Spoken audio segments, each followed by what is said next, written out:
ពេលនេះខ្ញុំសូមវិភាគអំពីជំហររបស់ចិនទៅលើរឿងចំនួនរបៀងកម្ពុជានិងថៃក្នុងពេលឥឡូវនេះគឺថាទីក្រុងប៉េកាំងមិនបានផ្ដល់សញ្ញាថាគិតយ៉ាងម៉េចចំពោះរឿងចំនួននេះនៅឡើយទេបងប្អូនបានដឹងស្រាប់ហើយថាកងទ័ពថៃគឺទទួលបានការបង្វឹកខាងយោធាខ្លះៗពីសហរដ្ឋអាមេរិក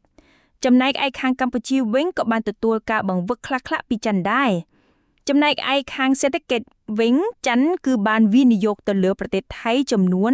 $30,000 លានជាងចំណែកឯខាងកម្ពុជាវិញក៏ចិនបានវិនិយោគចំនួនរាប់សិបពាន់លានដុល្លារដែរប្រទេសទាំងពីរគឺសុទ្ធតែបានចូលរួមជាមួយគម្រោងគំនិតផ្ដួចផ្ដើមខ្សែក្រវ៉ាត់និងផ្លូវរបស់ចិនហើយប្រទេសកម្ពុជានិងប្រទេសថៃគឺសុទ្ធតែបាននាំចេញអីវ៉ាន់ទៅលក់នៅក្នុងប្រទេសចិនយ៉ាងច្រើនផងដែរបើសួរថាតើចិននឹងជ្រើសរើសយកភាគីមួយណាកម្ពុជាឬថៃ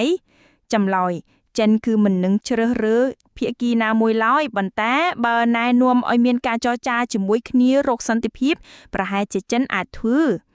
ប្រសិនបើបងប្អូនក្រឡេកទៅមើលប្រវត្តិសាស្ត្រគឺថាគោលនយោបាយការបរទេសរបស់ប្រទេសចិនគឺតែងតែមិនជ្រៀតជ្រែកចូលទៅក្នុងជម្លោះរបស់ប្រទេសណាមួយដោយបើកចំហឡើយក្នុងរយៈពេល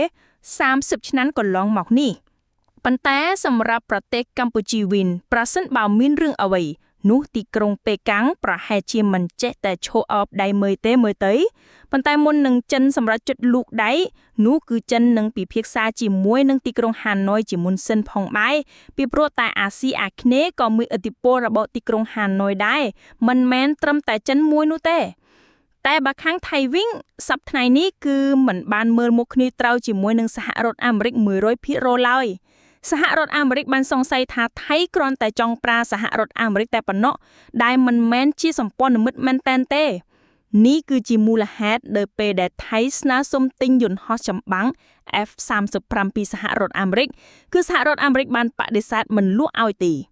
ក្រោយមកយោធាថៃបានគំរាមសហរដ្ឋអាមេរិកថាបើមិនលក់ឲ្យថៃនឹងទៅទិញពីចិនវិញទៅស្និទ្ធស្នាលជាមួយនឹងចិនវិញរឿងនេះគឺតាំងតែពីប៉ុន្មានឆ្នាំមុនឯនោះបើមកដល់ពេលឥឡូវនេះវិញមិនដឹងថាទំនាក់ទំនងរវាងប្រទេសទាំងពីរយ៉ាងណាហើយនោះទេ